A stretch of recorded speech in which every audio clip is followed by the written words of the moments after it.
And so go to your note packet that has the notes on integration, and we will go from there. And it's hard to integrate.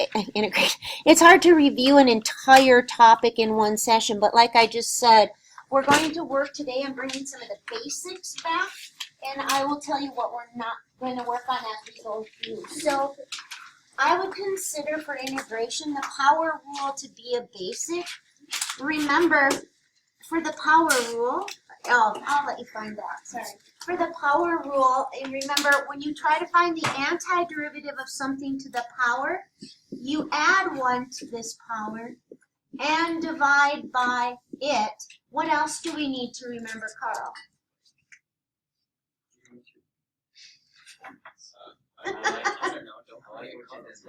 Plus Carl. Yeah. So plus Carl. Way to go, Carl. All right.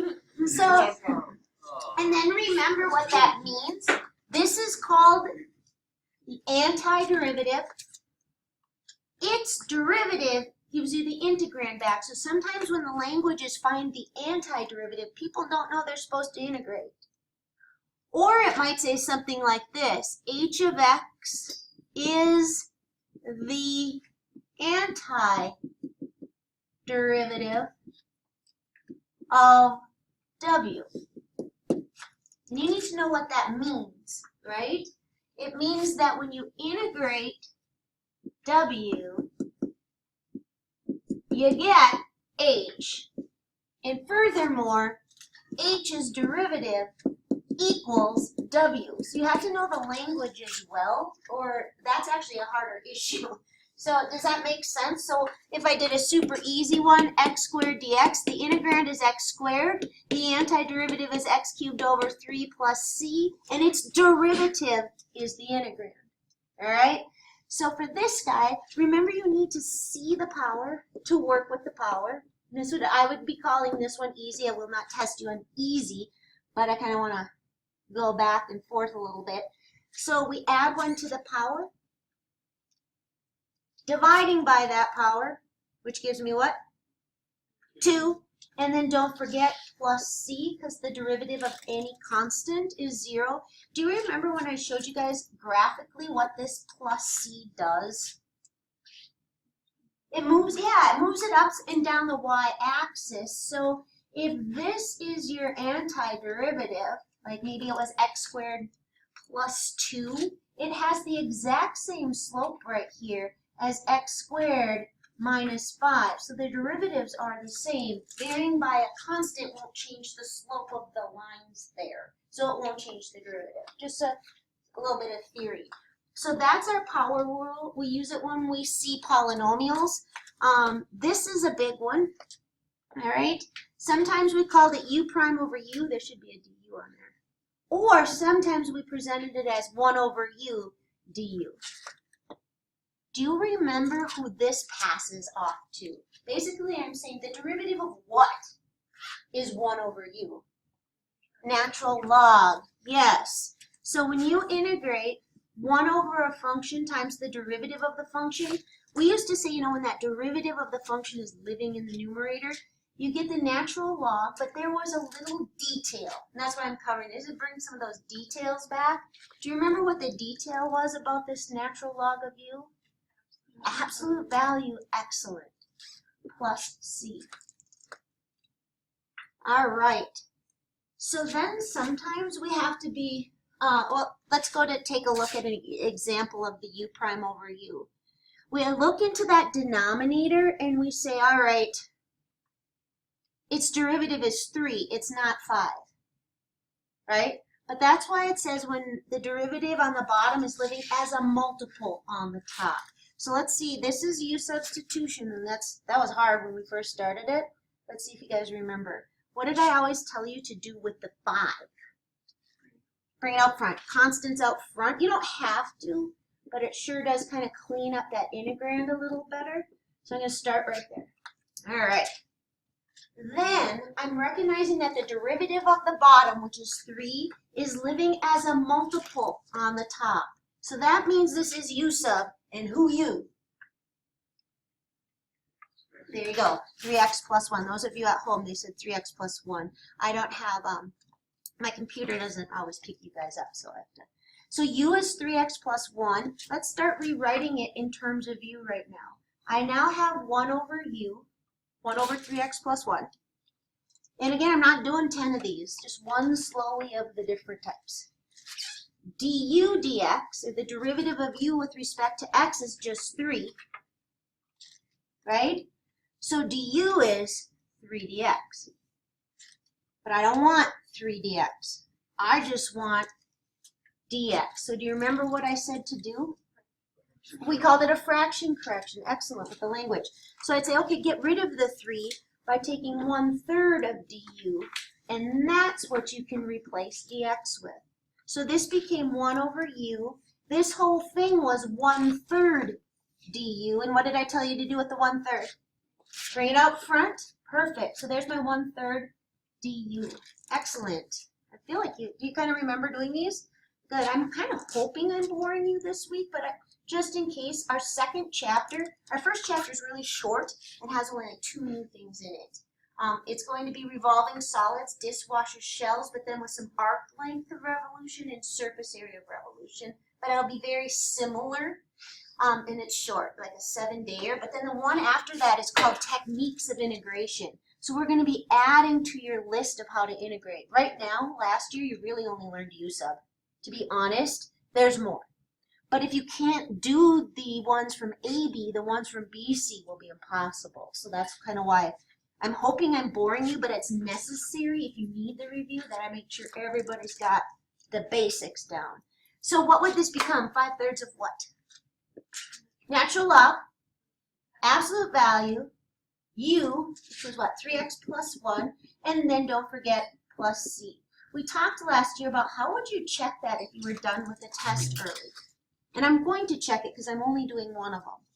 If I was done with the test early and I wanted to know if that was the correct antiderivative for this, what could I do with my answer, guys? Take the derivative. Watch. When I take the derivative, constant multiple rule says you stay put. The derivative of the natural log of u is u prime over u, and any constant goes to 0. And I've walked myself right back to the end of it. That makes sense? Now, do you guys remember what we do? Had this gone from 0 to 1, and my indefinite integral became a what? Do you remember the language for it? A definite integral. What was the difference? What'd you say, hon? Yeah, your answer's a number. What does that number represent? Area. Yeah, excellent, guys. Under the curve of this, from 0 to 1. And we'll go do a definite one in a little bit. But sometimes when we get stuck, sometimes when we get stuck, it's so easy that you forgot about it. So remember, you always know how to do everything. So have, like I used to say last year a lot, if it makes a heart, you can break it apart. And by a heart, I mean there's a monomial on the bottom, so it's kind of like one term on the bottom, and no matter how much is being added or subtracted on the top, you can use your fraction laws. In AB, we just had a limit like this. And I said, you guys, if you see part of it, it was like this. It was like x plus sine x minus cosine x's limit over x as x approached whatever. And I said, well, you can just make this 1. Because it's a heart, you can break it apart. You can say, well, that's x over x plus sine x. Oh, and they're like, oh, you're so used to, keeping the denominator and adding the tops, and they're not used to going reverse. So as long as that single term is on the bottom, sometimes that's really helpful. So let's go do that with this guy. This would become x over 2 root x minus x cubed over 2 root x. Maybe I could have taken that half out front right away. I like to, but would you know how to take it from here? What rule will it pass off to? What do you think? What rule would I use, Gabe? Yeah, it's just power rule. But be careful with your fractions. So this would become, I'm going to bring the 1/2 out front just because it bugs me in there. X to the first over x to the 1/2 is x to the 1/2. You subtract exponents, right? Dx minus the integral of, I'm going to put a half out front again. What power would be on here? Because that's actually where we group up. 5 halves. How'd you get that? Yeah, 3 minus a half. So that'd be x to the 5 halves. And I'm not going to continue with the power rule. You just add 1 to the power disguised as denominator over itself, right? And you go from there. So let's go dot, dot, dot. When we finish, we won't forget Carl. We're going to hold on inverse trig. So I'm telling you, I won't assign any. I won't test you on them because we actually have to cover this in more detail later. The stuff I'm actually saying we're not covering, I'm like, I'm not going to review it because we're going to do a big review of it at some point. So I have a little more in here than we need. Was that it for that? All right. These techniques right here too, this, again, this is what I made like when I first started teaching this. I found that I had to go back and spend 2 days on this anyway later. So I'm not going to cover average value, or that doesn't mean we're not going to do it ever. It means we're going to do it a lot later. So the next one up, for separation of variables, I want you to write this, not tested, on this first test. So I won't test you on Tuesday or Wednesday, depending on what day you take it, on separation of variables. But we're going to do it right now because it's fun. All right? But we will also be reviewing that more later.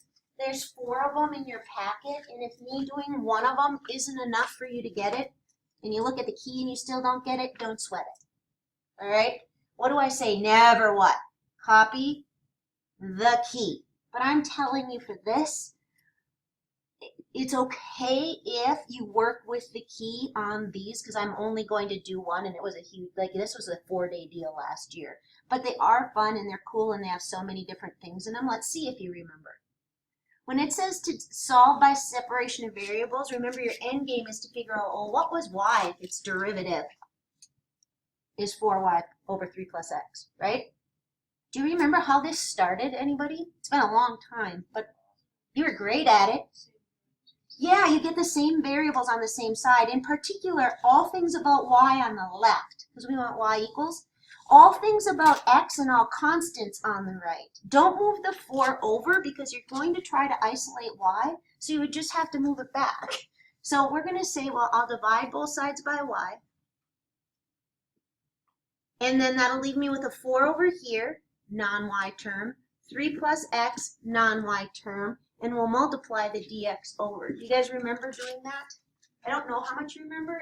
If you remember it, great, but I really don't want, we'll bring it back a lot more later. All right. Do you remember what happened from here after this is called separated. Then, Lodi, what did I do to both sides last year?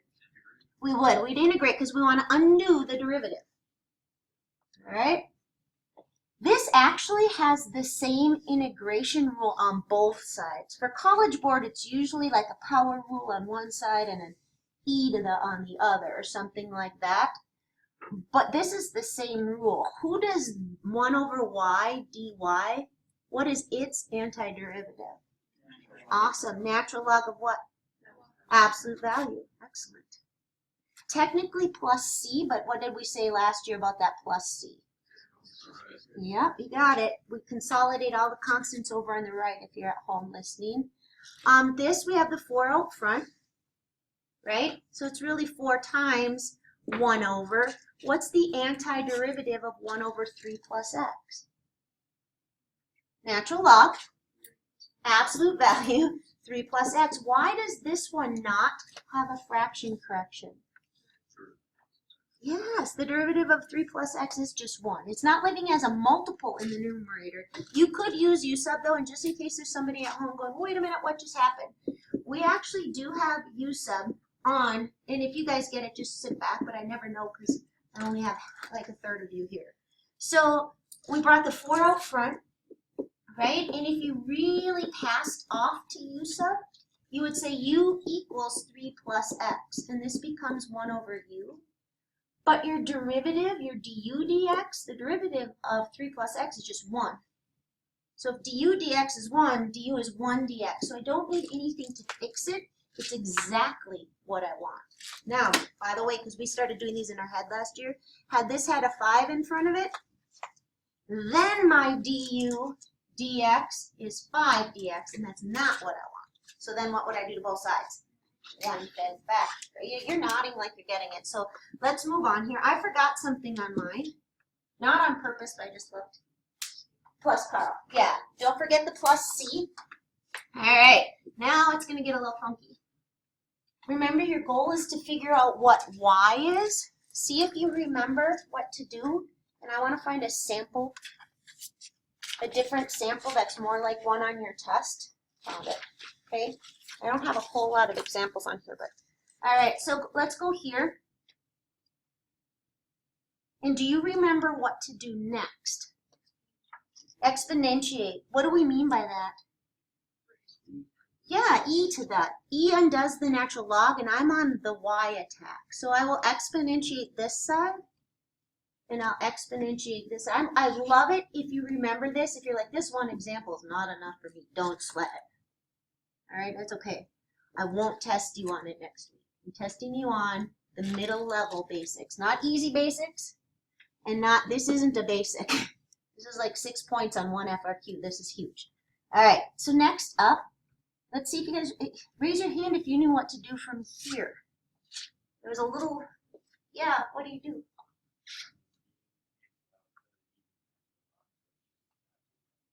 This is just, yeah, e to the natural log, their inverse operations. That's just absolute value of y. Do you remember how we dealt with this right-hand side? There was a little finessing in here. You remember, Jordan? You brought C out. Why could I do that, though? So here's what she's saying. Those of you at home, you can't hear it, so I'm going to show you. She's saying that I can just say, instead of that plus c being in the exponent, when we multiply with the same base, we add the exponent. So that right side, stare at it. Again, I'm doing one really slow, but Connor, don't you agree that I didn't really do anything to the right side?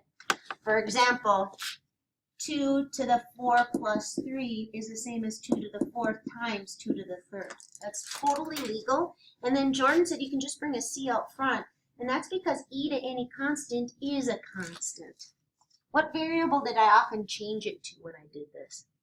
I did. Sometimes I make that constant. It doesn't matter, but some books or some professors might be picky and want you to put C1, C2, C3. I don't like that.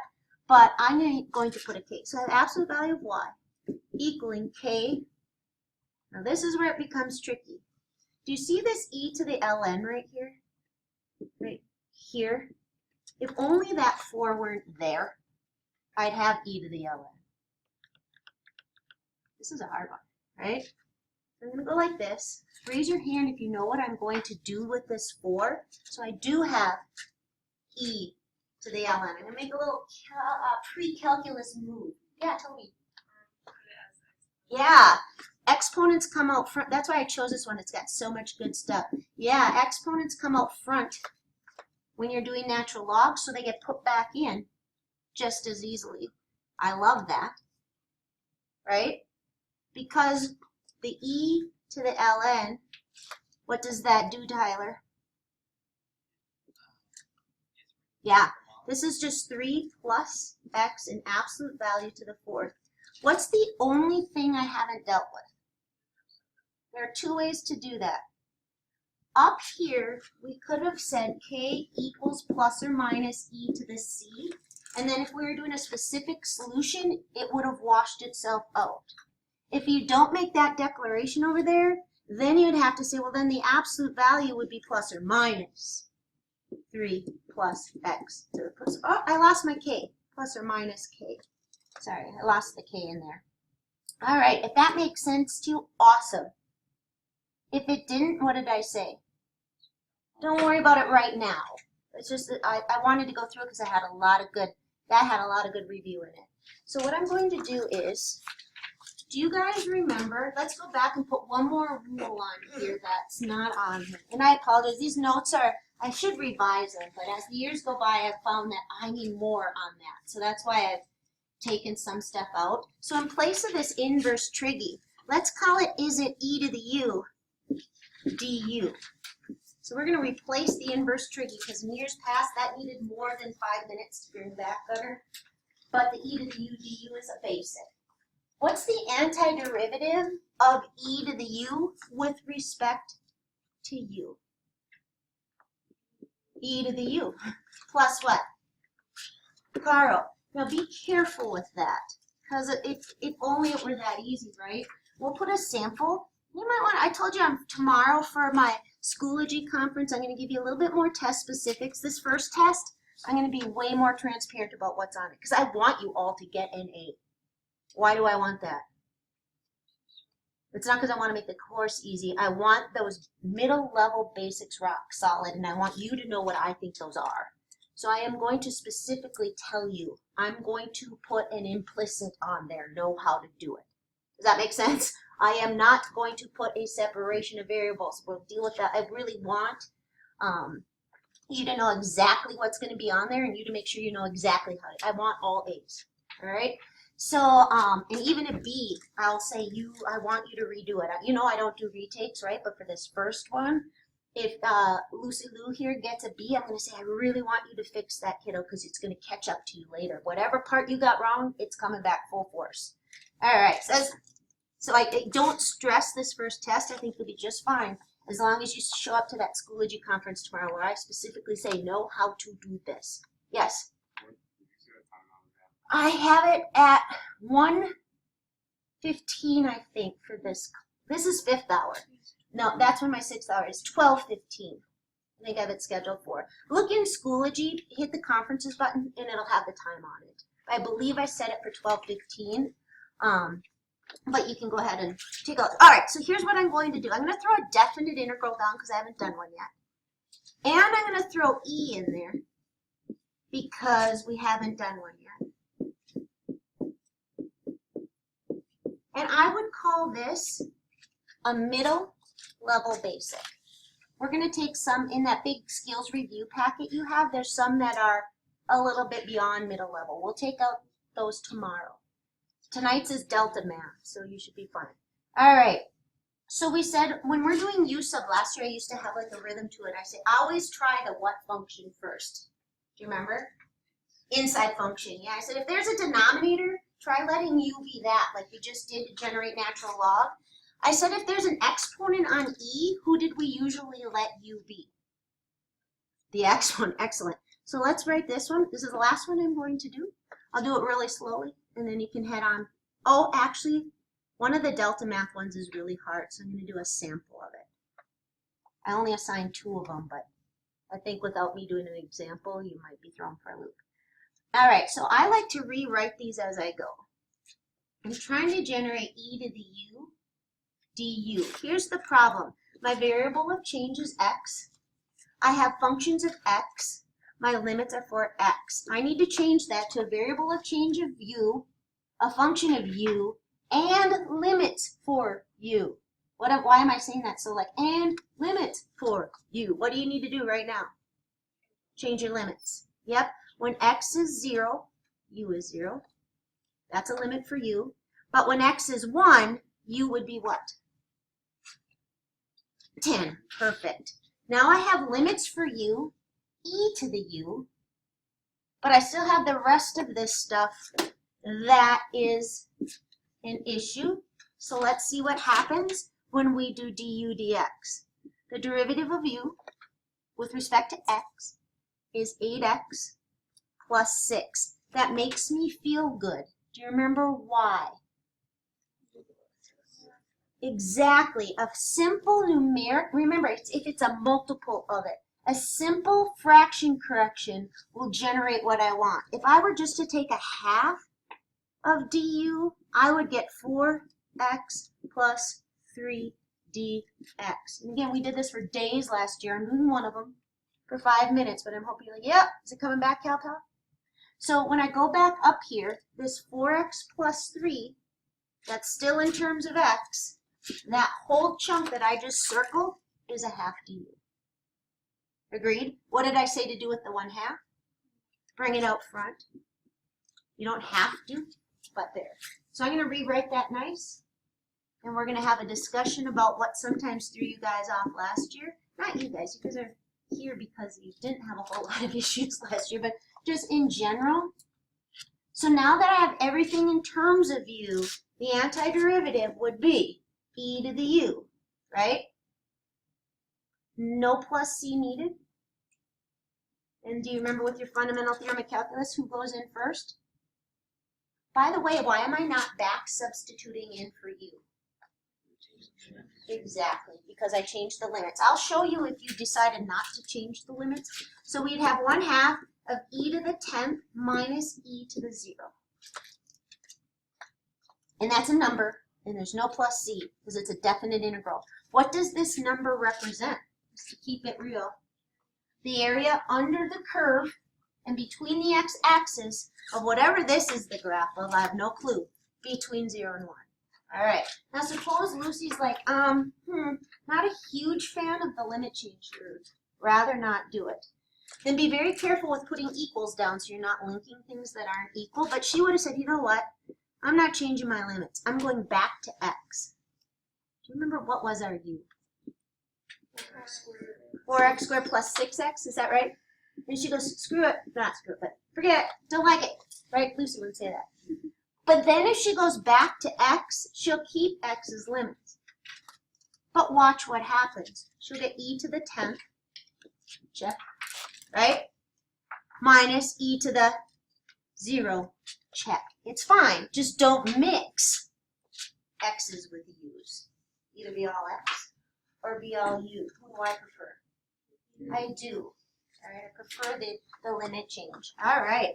So I told you I was going to show you one nasty, it's actually not nasty, but it's more language based. And sometimes we say, well, I don't know what it's asking me. And that's why I spend more time on that, you found last year, than anything else. It was this guy. So maybe write it down somewhere. This is off of Delta Math. I only assigned 2 because once you get it, they're easy. But there's a lot in here. And you need to understand the language. Yeah, it's not an easy one, that's for sure. It's not as long as the one we just did, but you really have to understand what stuff means. So they're telling you that G prime is F. So think about that. If G prime is F,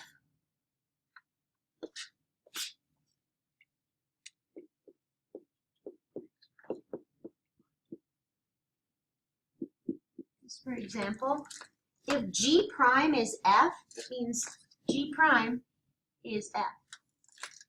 You agree with me? See what I'm saying? It means G is an antiderivative. It's the result when you integrate. If when you take the derivative, you get the function back.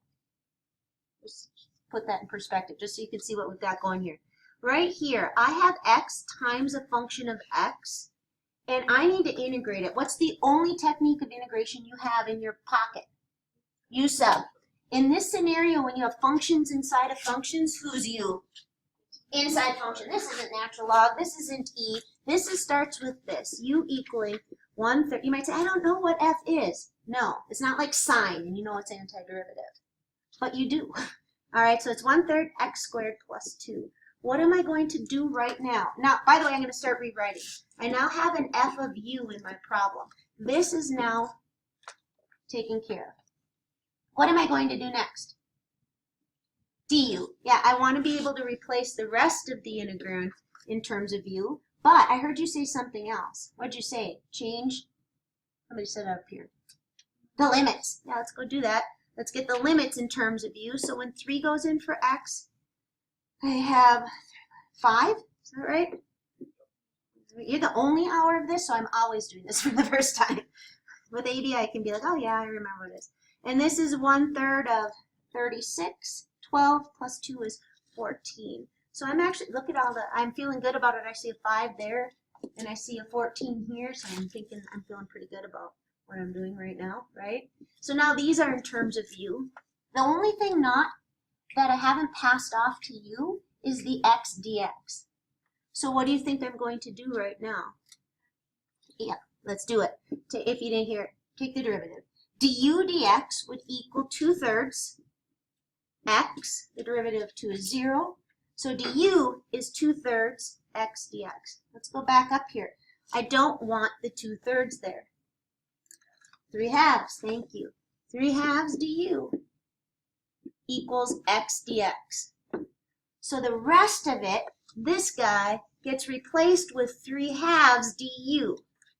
But we pull constants out front. This reason I chose this is I was a little bit afraid you'd get stuck right here because you're used to knowing what the antiderivative was. Like if that was cosine of u, you'd say, oh, it's antiderivative of sine.